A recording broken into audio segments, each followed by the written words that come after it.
Una entrevista con Andrés Arauz ha revelado verdades que duelen a los más ricos. Es perseguido político. Habló precisamente del caso Ligados, donde él nada tiene que ver, donde lo involucran por unos tweets o por unos chats o por un post en X. O sea, ¿qué está pasando con la justicia en el país? ¿Dedicada a perseguir líderes? Claro, se la dedican a Andrés porque les dice las verdades a los ricos. Y hoy precisamente tenemos este tema para que ustedes lo sigan de cerca. Vamos a ver a Andrés Arauz. Richard, yo, quizás muchos compañeros, amigos que nos están viendo no recuerdan bien, pero hay que hacer un poquito de historia. En el año 2017 concluye el gobierno de Rafael Correa. Yo me salgo del país y me voy a hacer mi doctorado. Y afuera creamos un pequeño colectivo denominado el Observatorio de la Dolarización. Luego Sí. que publicaba más cosas, Richard Macías, Hechos Ecuador, nos abrieron la puerta, por ejemplo, para contar nuestros análisis, qué es lo que estaba ocurriendo. Y denunciábamos y decíamos, miren, Moreno acaba de firmar con el Fondo Monetario Internacional y el FMI, los acuerdos con el Ecuador, solo los publica en inglés. Entonces, hicimos una labor ciudadana, académica, no solo de traducir el idioma, sino de traducir las implicaciones que tenía en ese acuerdo para las familias ecuatorianas.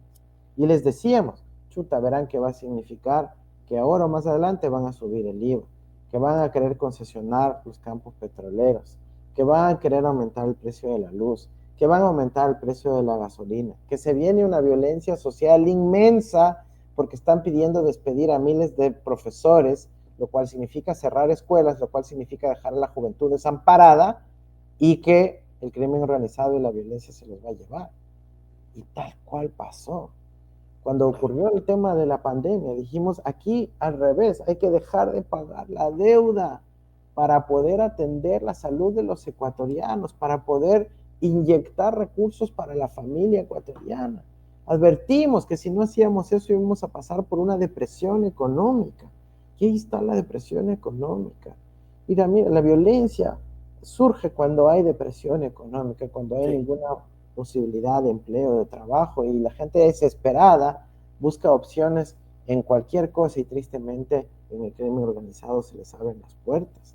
Advertimos, por ejemplo, de que si despedían a médicos y enfermeras del sistema de salud pública, en un posible riesgo de salud pública íbamos a tener resultados nefastos. Y con Moreno tuvimos la tasa de mortalidad más alta del planeta durante buena parte de la pandemia. En el gobierno de Lazo, yo decía, pero miren lo que está prometiendo Lazo, vamos a tener un desbarajuste económico, social de nuestro país. Por favor, no opten por un banquero. Un banquero únicamente está interesado en su billete, en su bolsillo. Cuando le pregunté a Lazo, la banca o el país, no quiso responder. No quiso responder porque claramente él solo le interesaba la banca. Y se lo dije en la cara, ya la gente olvida que lo que les interesa a ellos es el lavado de dinero, la evasión de impuestos y sacar los dólares fuera del Ecuador, porque eso es lo que ha venido haciendo toda su vida. ¿Y qué pasa? Que como un banquero, yo advertía, estaba lavando dinero de los narcos, rápidamente esa misma gente que estaba en el círculo de su banco iba a pasar al Estado, iba a pasar al Estado, contaminar el Estado del narco, y mira lo que nos llevó. Por primera vez en la historia del Ecuador tuvimos el narcotráfico tomándose las instituciones del Estado. Pusieron ministros de Agricultura, gerentes de la aduana, pusieron generales de la policía, de las Fuerzas Armadas, Dirección de Aviación Civil, a través del señor Danilo Carrera, influyeron en muchas otras áreas del Estado. Y ahí está Danilo Carrera sentenciado justamente por esta razón. Entonces nosotros advertimos, yo fui, Richard, la gente se olvidará, el primer ciudadano de este país de decirle en su cara a Guillermo Lazo que era un narcobanquero. ¿Y sabes qué? Claro. Ahora es lo que me está costando esto. ¿Por qué? Y aquí viene una parte de la historia que es clave. En el año 2022 fue destituida la superintendenta Ruth Arregui, quien era la superintendenta de bancos en esa época. Como Lazo era el presidente, a él le correspondía enviar la terna para designar a la nueva superintendencia de bancos, al nuevo superintendente. Entonces envió una terna con 3 nombres. 2 de sus nombres eran sus favoritas. Era gente que él estaba dispuesto a aceptar que asuman como superintendente. Pero el tercer nombre era solo un relleno que tenía una buena carpeta, era un chico técnico, era bastante joven, pero cumplía todos los requisitos. Entonces, lo nomina a él dentro de la terna, pero en el camino, en el concurso, dentro del Consejo de Participación, en el cual, por cierto, no participaba ningún correísta, ya nos habían destituido a los afines, a los nuestros, a los que se decían próximos a nosotros, y simplemente por la revisión de las carpetas, justo les descalifican a las 2 que prefería Lazo y terminan nombrándole al tercero, al que era de relleno, Raúl González. Entonces Lazo intentó por todos los medios amenazar, chantajear, asustar, intimidar y exigir que Raúl González renuncie a la terna para obviamente poder enviar una nueva terna con otros nombres. Y Raúl González nunca accedió, dijo, no, yo me quedo en la terna, yo soy un técnico, si es que cumplo los requisitos y me nombran, chévere, yo tengo un plan de trabajo, yo he estudiado, él era funcionario de la Super, entonces conocía bien ese mundo. Bueno, resulta que Lazo se queda picado, porque él ya fue designado superintendente de bancos, se consigue una jueza de bolsillo en San Borondón, que lo destituye desde un juzgado totalmente ilegal e inconstitucional, y Lazo manda policías a rodear a la superintendencia de bancos para que el señor ya no pueda ir a trabajar. ¿Puedes creer? Entonces, claro, le dejan, literalmente le sacan con los policías de la superintendencia, ya no puede seguir ejerciendo esa labor, y ahí Lazo manda una nueva terna para nombrar a superintendente. ¿A quién pone Lazo en esa nueva terna? A Roberto Romero, ¿ya?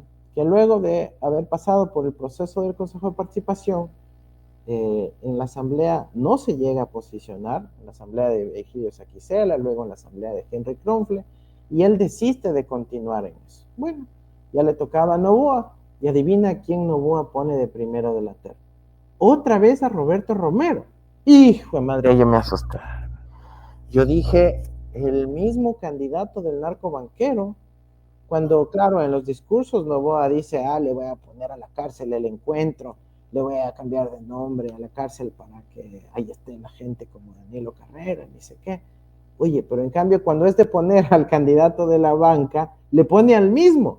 Entonces ahí sí me asusté, dije, no, aquí hay una continuidad de las mafias, hay una continuidad de los sectores que favorecen el lavado de dinero y ponen al mismo personaje tanto en el gobierno de Lazo como en el gobierno de Novoa. Y no es pues cualquier puestito, discúlpame, Rich.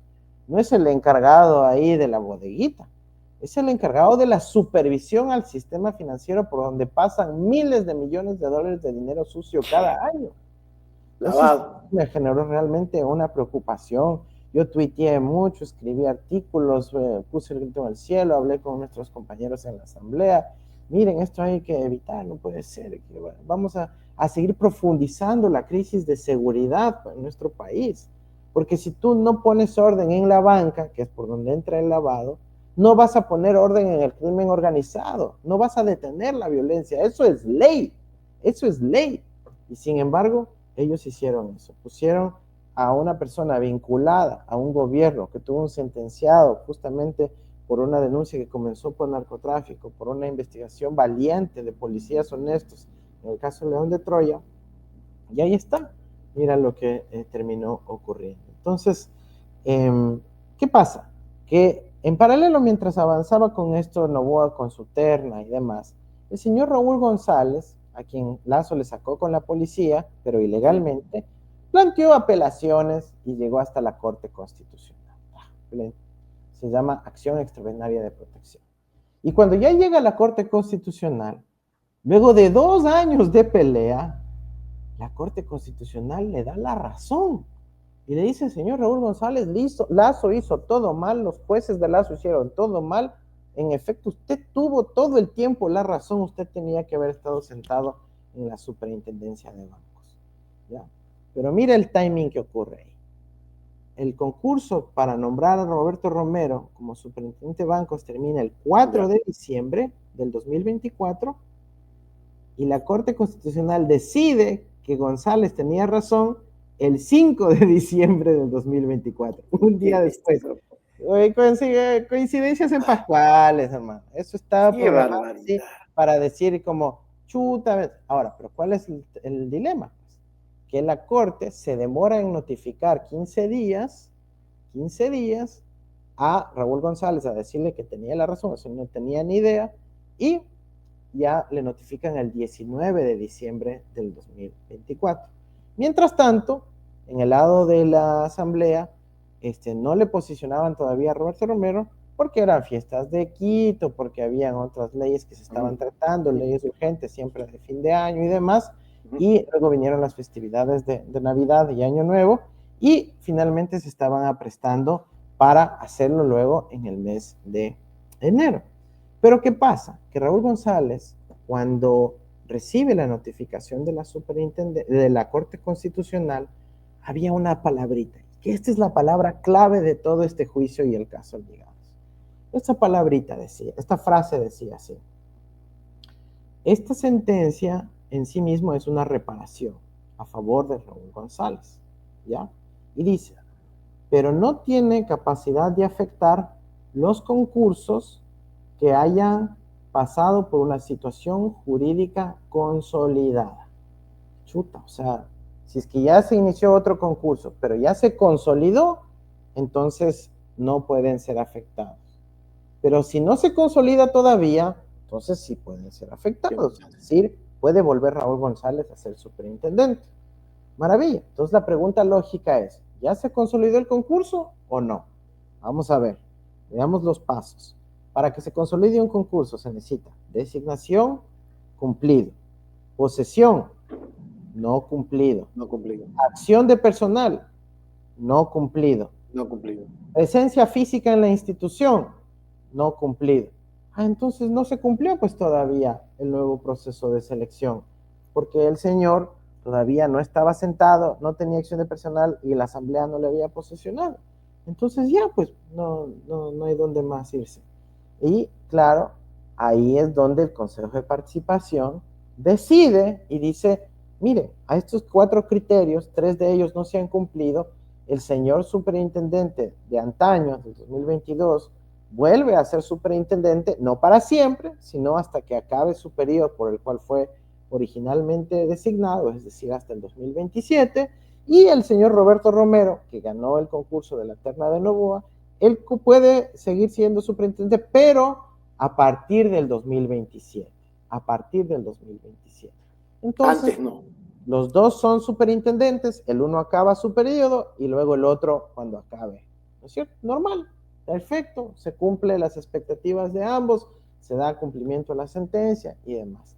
Chuta, pero eso sí le generó un shock tremendo a Guillermo Lazo, a los banqueros, a la asociación de bancos. Armaron un relajo, pusieron el grito en el cielo y finalmente mandaron a la fiscalía a allanar a Augusto Verduga e inmediatamente armaron una campaña de miedo para intimidar a la Corte Constitucional a que si no cambiaban esa sentencia, obviamente también iban a ir atrás de la Corte Constitucional y los iban a intimidar. Entonces la Corte Constitucional, sin que haya estado el punto en el orden del día, imagínate qué importante que es eso, sin que haya estado el punto en el orden del día, saca un recurso de aclaración a la sentencia anterior. Y en el recurso de aclaración dice, bueno, aquí no estamos aclarando nada, pero, y cambian el párrafo quitando la parte de situación jurídica consolidada. Cambian el párrafo. Entonces, ahí le obligan al Consejo de Participación, luego de los allanamientos, de los gritos en el cielo, de las amenazas de los banqueros, de la fiscalía, etcétera, dicen, no, pues el Consejo de Participación dice, tenemos que adecuar nuestra decisión a la nueva decisión de la Corte Constitucional, por más que no nos guste, y declaran ineficaz la decisión anterior, con lo cual pasa a posesionarse ya regularmente el señor Roberto Romero. Ahora, en esto, ¿qué tiene que ver la Asamblea? Nada. ¿Qué tiene que ver Andrés Arauz? Nada. ¿Qué tienen que ver los consejeros? Tampoco nada, porque ellos corrigen la decisión una vez que la Corte se pronunció. Es decir, de un asunto político-jurídico, en donde se está decidiendo instituciones del Estado sobre la base de criterios de corte jurídico y sobre la base de las mayorías o no mayorías presentes en el Consejo de Participación, quieren armar un escándalo de tipo judicial, penal, cuando estos temas, por un lado, lo que dicen, ¿no? Es que los consejeros de participación ciudadana estaban trabajando para la revolución ciudadana. A ver, ese es un asunto que no requiere ser dirimido de tipo penal, pues porque por más que no les guste, que conversemos, Revolución Ciudadana, consejero X, Revolución Ciudadana, asambleísta X, Revolución Ciudadana, autoridad X, eso no es ilegal. ¿Sí? Eso No tiene nada que ver. no, y peor criminal, peor penal. ¿Sí? En tal caso, ya existe pues una sentencia del Tribunal Contencioso Electoral que dicen que eran muy cercanos a la Revolución Ciudadana y que porque se vestían de azul y se pusieron de nombre Liga Azul, entonces ya fueron sancionados, pues. Eso es todo, se acabó. Ya no es necesario llevar eso a la índole penal.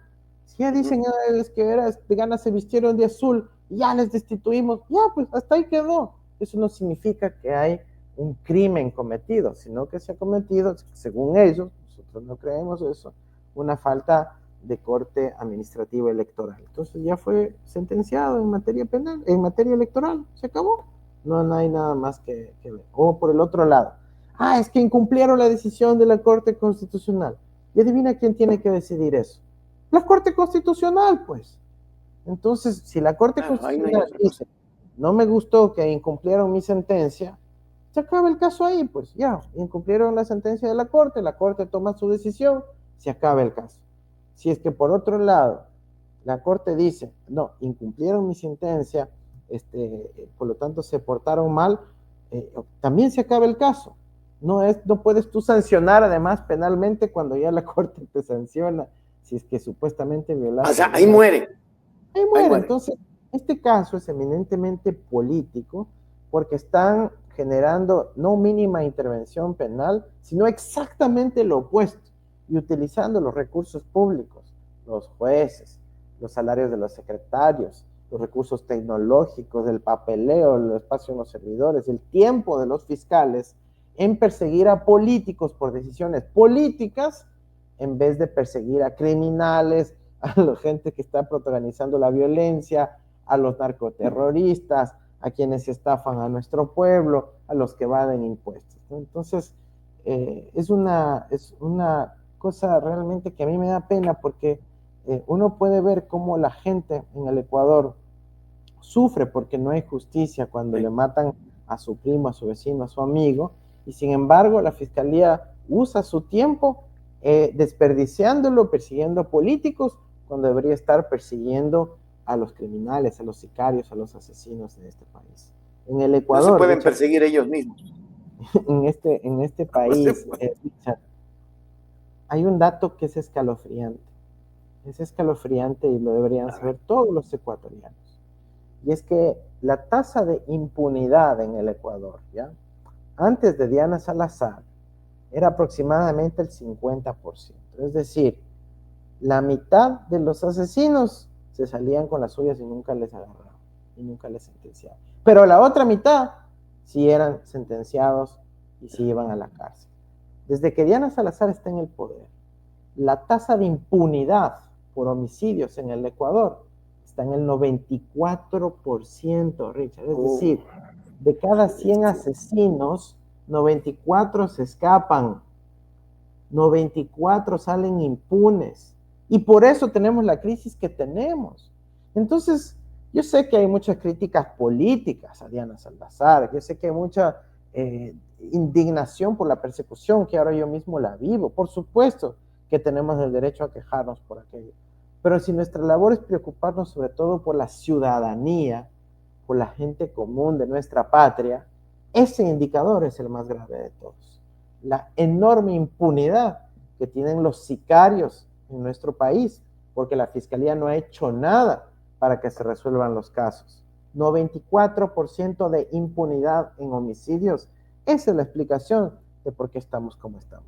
Porque el día solo tiene 24 horas y la fiscal, en vez de dedicar las 24 horas a buscar que no haya impunidad de los asesinos, se dedica 25 de las 24 horas a perseguir a los políticos, porque de eso vive.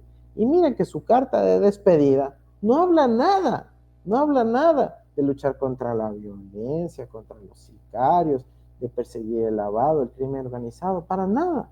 Solo se dedica en su carta de renuncia a atacar a los políticos, a la revolución ciudadana fundamentalmente. Eso es asqueroso, revela la degradación de nuestra patria y también es una crítica a todos quienes luego se llenaron de elogios, incluyendo embajadas extranjeras, cuando ella renunció, cuando lo mínimo que debería haber es una evaluación objetiva, con cifras, con datos.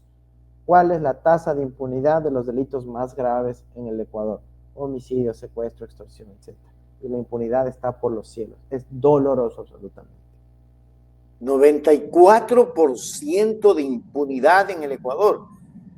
Eso es terrible. O sea, creo que en ningún país ha pasado eso, Andrés. Es absolutamente grave, Richard. Por eso tenemos la crisis de violencia que tenemos. Porque aquí puede ir un man que le está filmando, le ve en la cara, asesina en la luz del día y no le pasa nada. Sí, porque nuestro sistema de justicia no está priorizando bien sus recursos. Están utilizando los recursos para perseguir a políticos, a luchadores sociales, a gente que somos críticos de los gobiernos, en vez de perseguir a los criminales, a los asesinos, a los sicarios, a los secuestradores, a la gente que está extorsionando. Entonces, mira, en términos prácticos, digamos, si estuviéramos nosotros dirigiendo el Estado y coordinando con la función judicial, obviamente que tienes que darle más fuerza a los juzgados y a las unidades de flagrancia de la fiscalía, porque ahí es donde les agarran en frío, donde tienes que facilitar, por ejemplo, les agarras en caliente, perdón, donde tienes que facilitar que la videovigilancia tenga una interoperabilidad directa con la fiscalía y los juzgados. ¿Sabes cómo hacen ahora, no? Ahora, a ver si es que hay estos videos que, por ejemplo, circulan en redes sociales, no sé si viste el último, el chico en la peluquería, que le quería venir un extorsionador a disparar, a asesinarlo. Ahora lo que hacen es, bueno, se hace un peritaje para ver si es que el video es auténtico, a pesar de que a todas luces es auténtico. Hacen el levantamiento, mandan una carta, mandan un oficio, mandan a un policía a retirar el video del lugar en donde se grabó originalmente, luego cogen y vuelven a enviar a la fiscalía practica ni sé cuántas diligencias, finalmente le pasan al juzgado, hasta eso ya se acabó la flagrancia, pues la flagrancia es 48 horas, entonces ya salió impune, pues ya hasta eso ya se fue, se voló, ya no se le emitió la orden de captura, etcétera. Entonces, hay cosas que se pueden hacer si queremos ayudar a nuestro pueblo de verdad, sin tener que estas leyes fascistoides como la de Novoa, sino, por ejemplo, alrededor de la evidencia de la videovigilancia, para que sea interoperable, para que sea expedita, para que tenga incorporada tecnología de reconocimiento facial y se pueda vincular inmediatamente a la persona que ha sido considerada sospechosa, inmediatamente declarar en flagrancia y emitir las boletas del caso para su, no sé, prisión preventiva, etc. ¿Y saben ustedes la denuncia más grave? Hasta antes de la señora Diana Salazar, de acuerdo a lo que decía Andrés Arauz, apenas había un 42, 43 y un poco menos de impunidad en los delitos, de impunidad en homicidios. Escuchen, antes de Diana Salazar, en la administración de Diana Salazar, la impunidad subió al 94%, con cifras, lo dijo Andrés Arauz. Si esto ocurre en el Ecuador y hay esas cifras, significa que la justicia no sirve. Significa que quien ejerció las veces de fiscalía no sirve. Por eso se va a refugiar a Argentina. Porque allá tiene inmunidad diplomática. No se la puede extraditar. Eso es lo que taparon y eso es lo que han traído ecuatorianos. ¿Tú crees que tenemos que seguir de esta manera, orientados a mirar cómo destrozan a este país y que los medios de comunicación salgan los mismos periodistas tradicionales que han tenido en la M este Ecuador a seguir hablando y opinando de lo que ni siquiera conocen a fondo y que cuando lo conocen se pautan para callar, para silenciarse? Este país no aguanta más.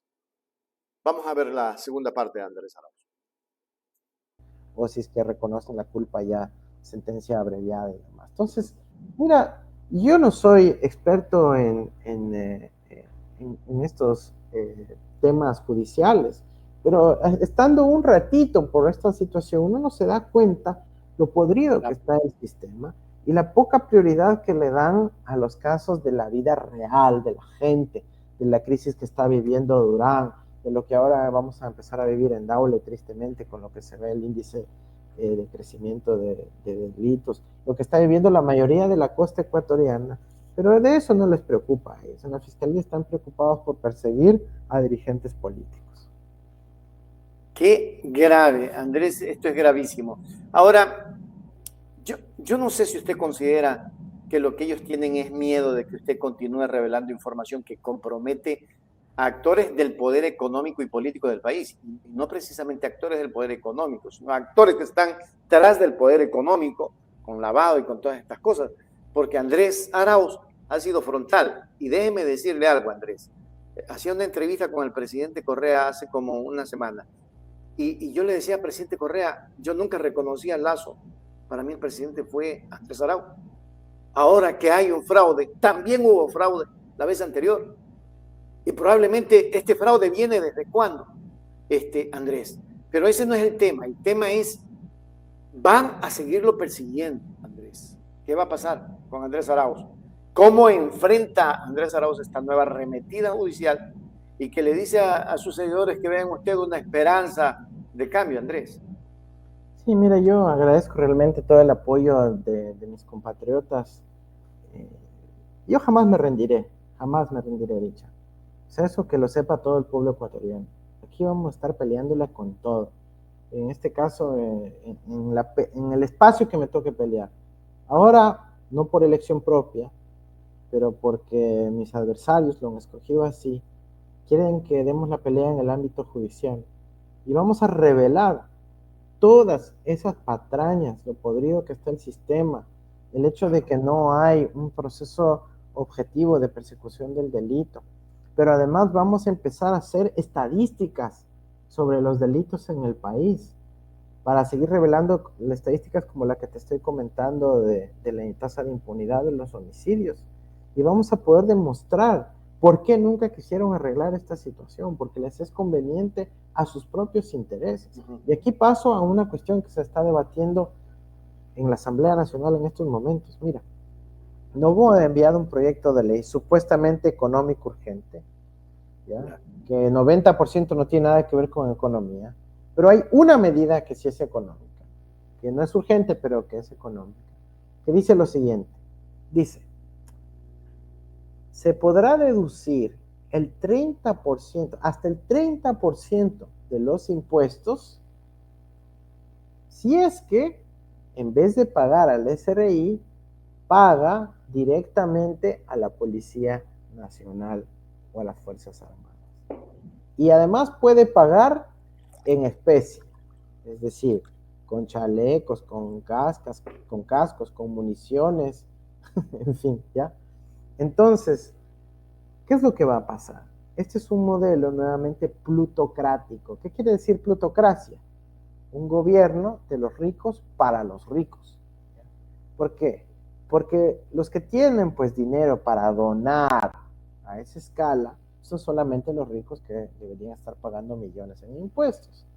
Pero ahora ellos, como odian al SRI, incluyendo Novoa, odia al SRI porque su papá también odió al SRI, nunca quiso pagar impuestos, están las deudas que todo el país conoce. Ahora tienen la justificación para no pagar al SRI y decir, no, es que, ¿para qué le voy a pagar al SRI si yo no veo que repercute eso en mi vida, en mi desarrollo? Entonces voy a dar directo a la policía. voy a dar a la policía de aquí, de San Borondón, la de Cumbayá. ¿Y qué causan con eso? Primero, que se genera una desigualdad en términos de las capacidades objetivas de la policía en la lucha contra el crimen por la desigualdad de dotación. Las policías de San Borondón y Cumbayá van a tener muchas más capacidades que las policías del resto del país. Segundo, se genera lo que se llama un modelo de dependencia financiera, en donde ya la policía, para buscar recursos, no va a estar llamándole el ministro del Interior al ministro de Finanzas diciendo, hey, por favor, asígnanos más para más chalecos, más armas, más dotación, para poder aumentar la remuneración de los policías, sino que van a estar llamando directamente a las familias más ricas y potentadas del país a decirle, hey, dónanos un poquito más para poder salir al paso. Esa dependencia financiera es muy grave democráticamente hablando, muy grave, porque significa que la fuerza pública empieza a depender de la caridad de las familias más ricas. Y eso genera, esa dependencia, genera un incentivo perverso, un comportamiento perverso, en donde si es que por ahí una de esas familias ricas es evasora de impuestos, ha cometido alguna ilegalidad, que es un hombre muy rico pero que le pega a su mujer, a su esposa, esa policía ya no va a ir a perseguirle a ese ricachón. ¿Por qué? Porque depende de él para el presupuesto de la unidad policial. Entonces, se pervierte el esquema democrático y la relación entre ciudadanía y fuerza pública. Se desciudadaniza a la fuerza pública y se convierten en meros guardias pretorianos de los sectores más pudientes de este país. Esto lo hacen con diseño previo. No es que, ups, yo solo quería que los ricos aporten más para los pobrecitos policías que se les dañó el carro. No, ellos no son giles. Serán malos, pero giles no son. Esto lo hacen con premeditación y alevosía, con absoluta intencionalidad, para que la fuerza pública se convierta en un ente subordinado a la oligarquía nacional. Y eso también se llama plutocracia. Si los ecuatorianos no levantamos nuestra voz, no nos indignamos ante estas prácticas plutocráticas del señor Noboa y sus amigos, vamos a terminar sacrificando nuestra democracia en el sentido más concreto, y es que la policía va a estar privatizada para unos pocos ricos. En conclusión, ecuatorianos, el Ecuador, este Ecuador maravilloso, está destrozado. Para levantarlo, solo unidos desde el poder popular. Voy a repetirles esto, solo unidos desde el poder popular. Y lo decía Andrés en la entrevista. Hay que trabajar en unidad. Se falló probablemente en algunas cosas en esta elección, sobre todo en el control en las urnas, porque ahí hubo cambiazos y todas esas cosas. Hoy, este es el momento en el que tenemos que comenzar a trabajar unidos para que la derecha, esa derecha recalcitrante que le ha hecho daño al Ecuador, termine su paso por la destrucción de la patria. Hágase miembro plata, miembro oro, suscríbase a Hechos Ecuador Noticias.